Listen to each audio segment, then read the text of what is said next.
Welcome students, मैं doctor Smita Sharma और मैं आपको बीएससी पार्ट 1 का पेपर फर्स्ट पढ़ा रही हूँ, जिसका हम थर्ड यूनिट पढ़ रहे हैं।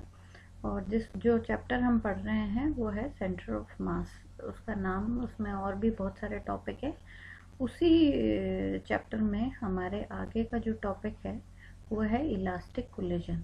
अब इलास्टिक कोलिजन और इन इलास्टिक कोलिजन, प्रत्यास्थ टक्कर और अप्रत्यास्थ टक्कर के बारे में हमने पिछले लेक्चर में हमने पढ़ लिया था कि वो क्या होते हैं, और हमने एक केस भी डिस्कस किया था जिसमें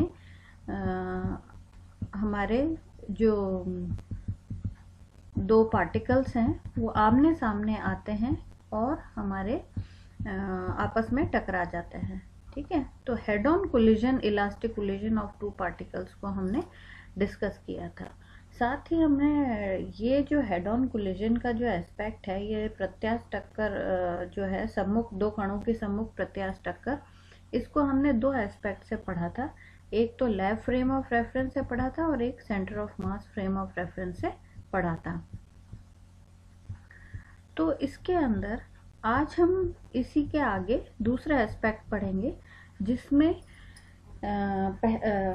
सीधी प्रत्यास्थ टक्कर है दो कणों की, लेकिन टक्कर के बाद दोनों कण जो है वो आपस में चिपक जाते हैं। Head on elastic collision of two particles which stick together, हम इसको भी दोनों फ्रेम ऑफ रेफरेंस में पढ़ेंगे। प्रयोगशाला निर्देश तंत्र यानी लेबोरेटरी फ्रेम ऑफ रेफरेंस में भी पढ़ेंगे और centre of mass frame of reference में भी पढ़ेंगे, और देखेंगे कि किसमें इसका जो सोल्यूशन है वो थोड़ा इजीली और फास्ट निकलता है। तो सबसे पहले हम जो लैब फ्रेम ऑफ रेफरेंस है उसके बारे में बात करेंगे। तो इसके लिए हम क्या करते हैं, दो कण ले लेते हैं जिनके मास m1 और m2 हैं, और टक्कर से पहले उनका जो वेग है वो u1 और u2 हमने मान लिया है। टक्कर के बाद दोनों कण एक दूसरे से चिपक जाते हैं और जो कॉमन जो पार्टिकल है वो v वेग से गति करता है। तो इस लैब फ्रेम ऑफ रेफरेंस में हम संवेग संरक्षण का नियम लगाएंगे। तो संवेग संरक्षण के नियम को हम कैसे लगाते हैं, प्रारंभिक संवेग जो है वो अंतिम संवेग के बराबर होना चाहिए। तो हमारे पास यहाँ पे क्या आ जाता है, m1 u1, क्योंकि पहला पार्टिकल m1 है और उसका वेग u1 है, प्लस m2 u2 दूसरे पार्टिकल का संवेग। ये तो हो गया हमारा प्रारंभ में संवेग, है ना, इनिशियल मोमेंटम। और टक्कर के बाद क्योंकि दोनों चिपक रहे हैं और एक कॉमन वेलोसिटी v से चल रहे हैं, तो हमारा टक्कर के बाद जो मोमेंटम या संवेग है वो कितना हो जाएगा, m1 plus m2 into v हो जाएगा। इसकी सहायता से, इस इक्वेशन की सहायता से हम v ज्ञात कर लेते हैं, m1 u1 plus m2 u2 upon m1 plus m2। अब हम इसको सॉल्व करने के लिए एक विशेष अवस्था ले लेते हैं सरलता के लिए, कि मान लो जो दो पार्टिकल्स है उनमें से जो दूसरा पार्टिकल है वो स्थिर है यानी स्टेशनरी है। अब स्टेशनरी होगा तो क्या हो जाएगा, ये जो वेलोसिटी है u2 इट विल बिकम 0, तो u2 हमारी 0 हो गई। अगर u2 0 हो जाती है तो यही इक्वेशन जो है वो हमारी क्या हो जाएगी, m1 u1 बराबर m1 प्लस m2 v, यानी टक्कर के बाद तो दोनों चलने लग रहे, तो हमारी ये आ गया। इससे हम v निकालेंगे तो m1 u1 upon m1 plus m2 आ जाती है। अब इसके अंदर अगर हम देखें तो v का जो मान है उसमें क्या है, उसमें डिनोमिनेटर में m1 प्लस m2 है, तो इसका मतलब क्या हो गया, डिनोमिनेटर बड़ा होने के कारण इसका v का मान u1 की अपेक्षा कम होगा। यानी पहले जैसे पार्टिकल जो है, इसका मतलब क्या हुआ, इसका मतलब ये हुआ v is less than u1। इसका मतलब ये हुआ कि पहले जो पार्टिकल सामने से चल के आ रहा था उसकी वेलोसिटी ज़्यादा थी, टक्कर के बाद वो दोनों एक समान वेलोसिटी से चलने लग गए, और वो जो वेलोसिटी है उसका मान पहले वाले पार्टिकल की जो वेलोसिटी थी वो उसकी तुलना में कम है।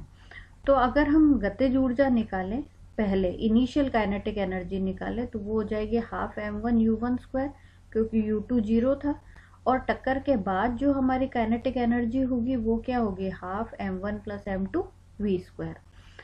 v का मान हम ऊपर समीकरण 2 से यहाँ रख देते हैं।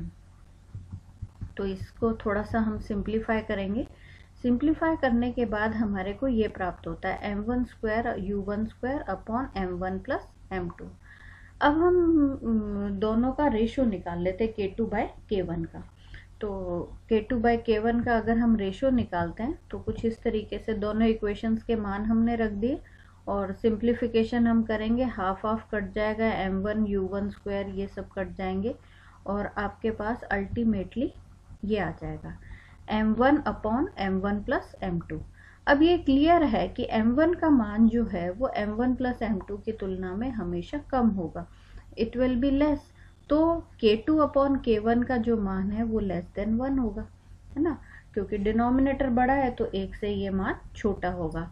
अब इसका क्या मतलब निकला? इसका मतलब ये निकला, समीकरण 4 से ये ज्ञात होता है कि k2 का जो मान है वो k1 की तुलना में कम है, अर्थात कणों के टक्कर में ऊर्जा का ह्रास होगा।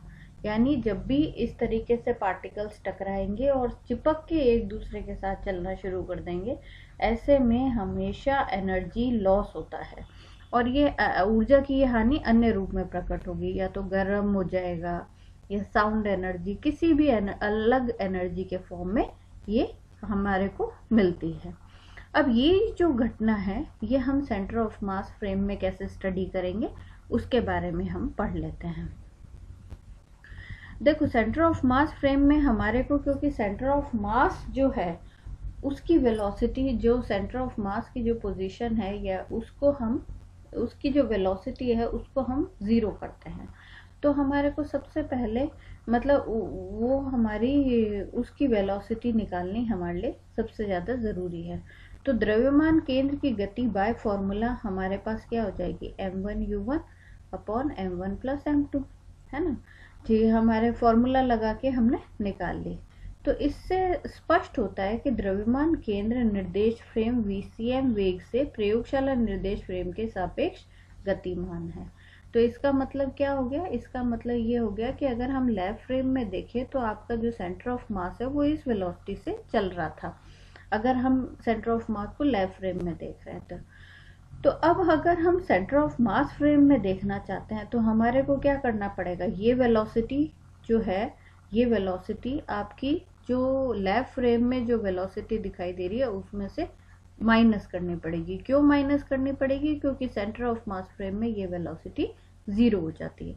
तो हम m1 कण वाले कण का द्रव्यमान u1 डैश लिखेंगे, तो u1 माइनस VCM कर देंगे, VCM का मान रख दिया और इसको थोड़ा सा हम सिंप्लीफाई कर लेते हैं। तो देखो, सिंप्लीफाई करने के बाद आपके पास आता है m2 u1 upon m1 plus m2। तो ये तो क्या हो गया, centre of mass frame of reference के अंदर पहला जो पार्टिकल चल के आ रहा था उसकी वेलोसिटी हो गई। अब लैब फ्रेम ऑफ रेफरेंस में दूसरा पार्टिकल जो है वो तो हमने स्थिर लिया था, लेकिन सेंटर ऑफ मास फ्रेम के अंदर उसकी वेलोसिटी 0 नहीं होगी। क्यों? क्योंकि जो भी वेलोसिटी है उसमें से VCM की वेलोसिटी घटानी है, तो माइनस में आ जाएगी, minus m1 u1 upon m1 plus m2। ये हमारी क्या हो गई, ये हमारे को सेकंड पार्टिकल को अगर हम सेंटर ऑफ मास फ्रेम में देखें तो हमें दोनों पार्टिकल चलते हुए दिखाई देंगे, एक u1 डैश वेलोसिटी से चल रहा है, एक u2 डैश वेलोसिटी से चलता है। अब टक्कर हुई, टक्कर के बाद वो दोनों एक कॉमन वेलोसिटी से चलने लग गए जिसको हम v डैश कह देते हैं। अब हमने संवेग संरक्षण का नियम लगा दिया। तो संवेग संरक्षण का नियम पूर्व की भांति ही हमने यहाँ इनिशियल लिखा हुआ है और यहाँ फाइनल लिखा हुआ है, दोनों मोमेंटम हमने लगा दिया कंजर्वेशन ऑफ मोमेंटम लॉ से, प्रिंसिपल से। इस इक्वेशन के अंदर हम यहाँ v1 डैश का मान अगर हम निकालना चाहते हैं, ये v डैश है एक्चुअल में, v1 डैश नहीं है, u1 डैश और u2 डैश के मान हम यहाँ पर रख देते हैं, रख दिए। ऊपर हमने निकाले हुए थे 6 और 7 समीकरण में, रख दिए। अब रख के इसको थोड़ा सा सिंप्लीफाई करते हैं। सिंप्लीफाई करने के बाद आप ये पाते हो कि it comes out to be 0, यानी जो इनिशियल मोमेंटम है इट कम्स 0। तो इसका मतलब क्या हो गया, final momentum should also be 0, तो फाइनल मोमेंटम भी 0 हो गया। अब फाइनल मोमेंटम तो इसके बराबर है m1 plus m2 v dash. तो इसमें m1 और m2 तो मास तो जीरो नहीं हो सकते। इसका मतलब क्या हो गया, v dash should be zero. इसका मतलब क्या हो गया, टक्कर से पूर्व कणों का कुल संवेग शून्य है, तो टक्कर के बाद दोनों चिपक जाते हैं और उनका कॉमन मास तो ये हो जाता है, लेकिन उनकी जो वेलोसिटी है वो जीरो हो जाती है। यानी सेंटर ऑफ मास फ्रेम में यही घटना हम देखेंगे, तो वो दोनों चिपकेंगे और वहीं रुक जाएंगे, स्थिर हो जाएंगे। एक जो कॉमन पार्टिकल है, संयुक्त कण जो है वो स्थिर हो जाएगा। लेकिन अगर हम लेफ्ट फ्रेम ऑफ रेफरेंस में से देखेंगे तो यही पार्टिकल हमारे को चलते हुए दिखाई देंगे। क्यों? क्योंकि इसके अंदर सेंटर ऑफ मास फ्रेम की वेलोसिटी लग जाती है। तो ये हमने दूसरा एस्पेक्ट देखा जिसमें हमने head on collision, elastic collision ही किया, लेकिन दोनों टक्कर के बाद आपस में चिपक जाते हैं। अब हम एक नया एस्पेक्ट करते हैं, डिफ्लेक्शन ऑफ मूविंग पार्टिकल। ये हम क्या, इलास्टिक कोलिजन के और जो कोलिजन है, टक्कर है, उसके अलग अलग घटनाएं हम डिस्कस कर रहे हैं। हमने दो घटनाएं डिस्कस कर ली। अब हम जो डिस्कस करेंगे, ये जो अभी तक हमने जो दो घटनाएं करी है वो वन डायमेंशन में थी, एक विमीय थी। अब अगर मान लो हम कोई घटना ऐसी कर रहे हैं जिसमें दो डायमेंशंस काम में आ रहे हैं, उसको हम लेफ्ट फ्रेम ऑफ रेफरेंस में कैसे देखेंगे और उसी घटना को सेंटर ऑफ मास फ्रेम में हम कैसे स्टडी करेंगे, उसके बारे में पढ़ते हैं। तो हम इसके अंदर क्या कर रहे हैं, पूर्णतः प्रत्यास्थ टक्कर में एक कण का दूसरे स्थिर कण के कारण विचलन। हम क्या कर रहे हैं, मान लो एक पार्टिकल जो है, हमने क्या करा था, इससे जो पहला वाला है उसमें दो पार्टिकल्स आपस में टकराते हैं और उसी लाइन पे, जो लाइन ऑफ एक्शन है वो हमारी चेंज नहीं हो रही है, उसके अंदर जो लाइन है उसी लाइन पे ही दोनों पार्टिकल्स टकराने के बाद भी उसी लाइन पे ही चल रहे हैं। तो ये वन डायमेंशन हो गया। और टू डायमेंशन में क्या होगा कि जैसे मान लो ये एक लाइन थी और टकराने के बाद ये जो दोनों पार्टिकल्स है, ये आपस में टकराने के बाद इनकी जो डायमेंशंस है वो कुछ इस तरीके से डिफ्लेक्शन हो गया। तो इनकी जो डायमेंशन है वो टू डायमेंशन हो गई इसके अंदर, है ना। तो हम क्या कर रहे हैं, इस तरीके की घटना जिसमें एक पार्टिकल दूसरे से टकराता है और उसका जो डायरेक्शन है वो चेंज हो जाती है, ऊपर या नीचे कहीं हो जाती है। ऐसी स्थिति में ये जो टक्कर है ये द्विविमीय प्रत्यास्थ टक्कर कहलाएगी। इलास्टिक कोलिजन है टू डायमेंशन। तो अब हम उसको पढ़ लेते हैं। अब इसको भी पढ़ने से पहले हम लेफ्ट फ्रेम ऑफ रेफरेंस में ही इसको पढ़ेंगे। तो लेफ्ट फ्रेम ऑफ रेफरेंस में हम देखो ये डायग्राम ले लेते हैं। इसमें भी हमने क्या करा है, m1 एक पार्टिकल है जो u1 वेलोसिटी से चल के आ रहा है और m2 एक पार्टिकल है जो कि स्थिर पड़ा हुआ है, उसकी u2 जीरो है और ये पार्टिकल इससे आके टकराता है।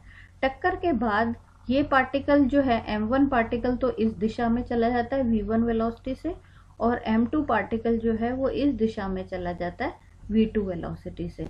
और दोनों जो है x दिशा के साथ जो कोण बनाते हैं वो θ1 और θ2 है, ये विचलन होता है। तो अब क्या हो गया, हमारे को जो ये मूवमेंट है वो दो डायमेंशन x और y डायमेंशन में स्टडी करनी पड़ेगी।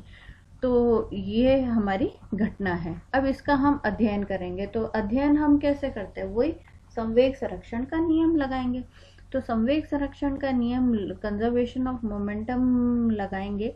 तो अब हमारे को क्या है, कंजर्वेशन ऑफ मोमेंटम डायरेक्ट लगा नहीं सकते। तो हम सबसे पहले क्या करते हैं, जो टक्कर के बाद जो घटना हुई है उसको हम दो घटकों में विभाजित कर लेते हैं, एक तो x दिशा में, एक y दिशा में, जिससे हम क्या कर सके, उसका x दिशा में संवेग संरक्षण नियम लगा सके और y दिशा में लगा सके।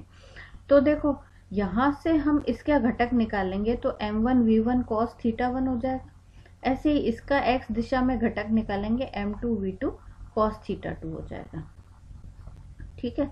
तो x दिशा में घटकों के लिए क्या हो जाएगा, पहले तो m1 u1 ये जीरो था बराबर m1 v1 cos θ1 plus m2 v2 cos θ2 हो गया। ये तो x दिशा में हो गया। अब y दिशा में, तो y दिशा में प्रारंभ में तो कोई गति थी नहीं, तो इसका मतलब इनिशियल मोमेंटम जीरो था। लेकिन टक्कर के बाद क्या होगा, इस दिशा में इसका तो होगा m1 v1 sin θ1 और इसका होगा m2 v2 sin θ2, लेकिन दिशा विपरीत होगी। तो y घटक की दिशा में हम कैसे लिखेंगे, इनिशियल मोमेंटम जो है, प्रारंभिक संवेग तो 0 हो गया, और बाद का संवेग क्या हो गया, m1v1 sin θ1 minus of m2v2 sin θ2। अच्छा, ऊर्जा संरक्षण का नियम क्या कहता है, ऊर्जा संरक्षण का नियम ये कहता है कि प्रारंभिक ऊर्जा जो है वो अंतिम ऊर्जा के बराबर होगी। तो वो फॉर्मूला लगा लेते हैं, हाफ m1u1 स्क्वायर बराबर half m1v1 square plus half m2v2 square. अब देखो हमारे पास 3 इक्वेशन है, 3 इक्वेशन 1 2 3, ये 3 इक्वेशन हमने लॉ के आधार पर लिख ली।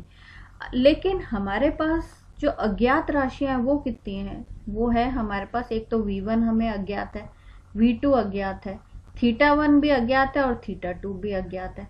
तो अब हमारे पास समस्या क्या आ रही है इस लैब फ्रेम ऑफ रेफरेंस में अध्ययन करने में, कि हमारे पास 4 अननोन राशियां हैं, लेकिन हमारे पास सॉल्व करने के लिए 3 ही समीकरण हैं।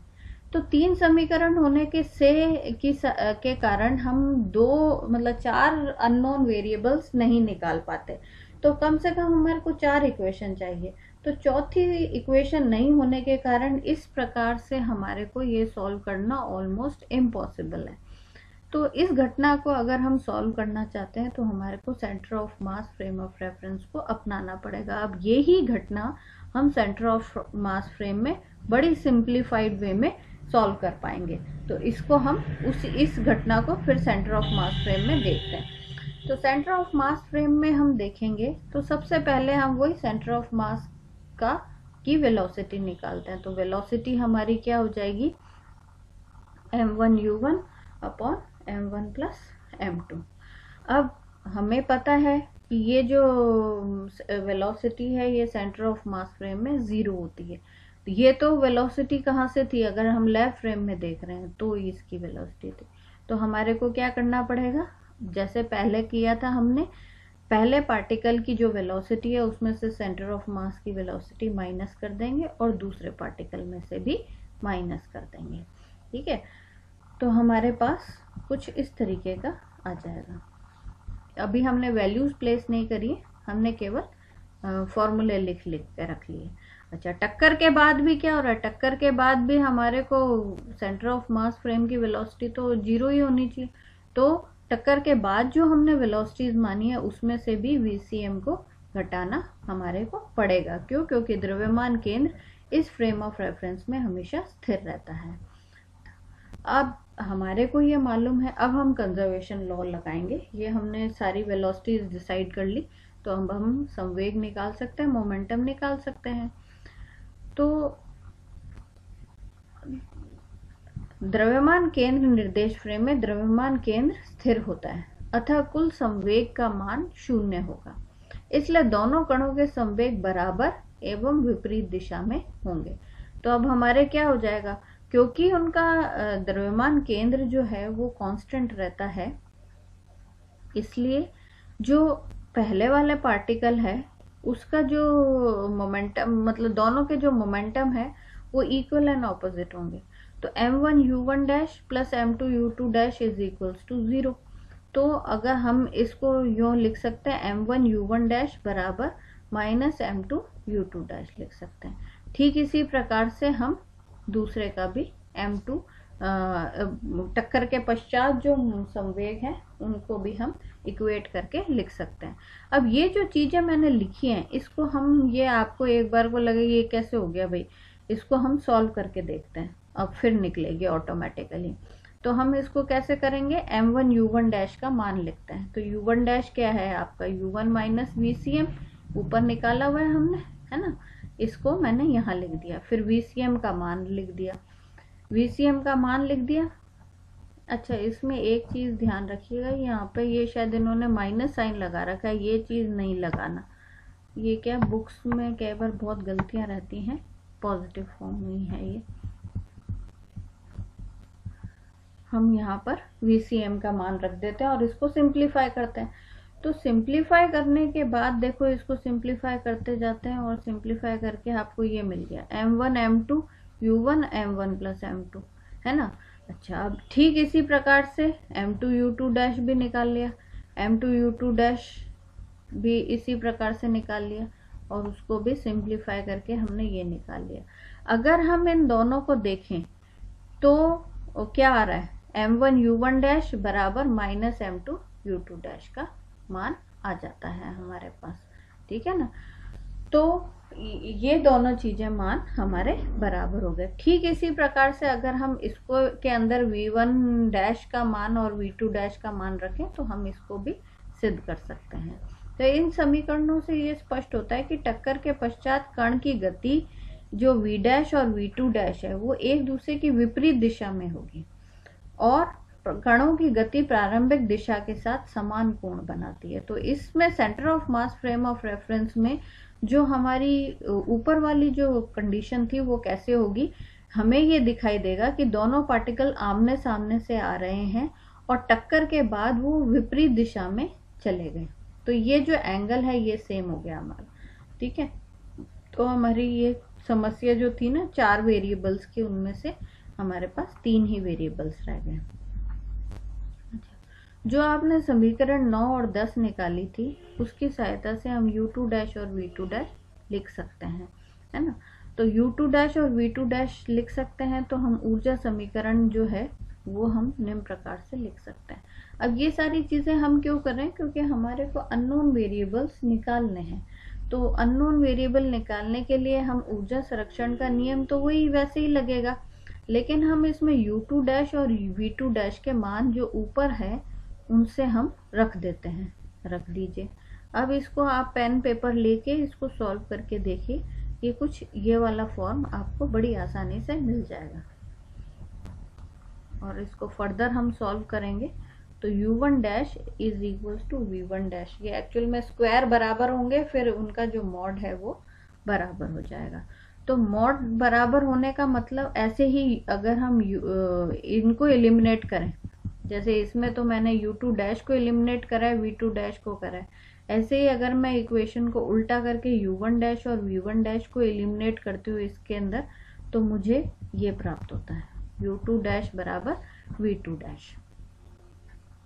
तो इन 13 और 14 समीकरण से क्या प्राप्त होता है, ये बड़ा ही इम्पोर्टेंट रिजल्ट है कि इन समीकरणों से ये प्रदर्शित होता है कि द्रव्यमान केंद्र निर्देश फ्रेम में प्रत्यास्थ टक्कर में कणों का वेग का परिमाण नहीं बदलता, मतलब उसका magnitude of the velocity of the particle in elastic collision does not change, that is the velocity of both the particle remains same but the direction changes, उनकी दिशा बदल जाती है, परिमाण वही रहता है, ठीक है।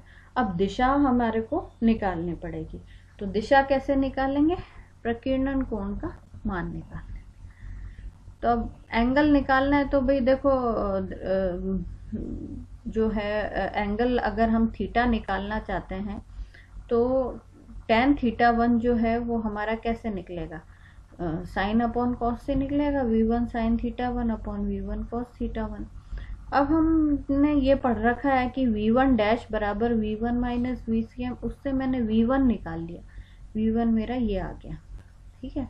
और अगर मैं उसको घटकों में विभाजित करूंगी तो क्या हो जाएगा, v1 sin θ1 v1' sin θ के बराबर होगा, और cos θ1 जो है वो v1' cos θ प्लस vcm हो जाएगा, ठीक है। इसके अंदर केवल थीटा रहेगा, इसमें θ1 हो जाएगा।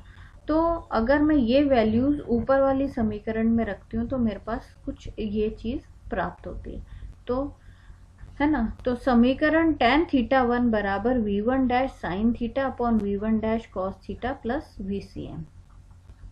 अब vcm का मान तो मुझे मालूम है, vcm के मान के अंदर m1 u1 था, तो u1 की जगह मैंने लिख दिया u1' प्लस vcm और इसको फर्दर सिंप्लीफाई कर लिया।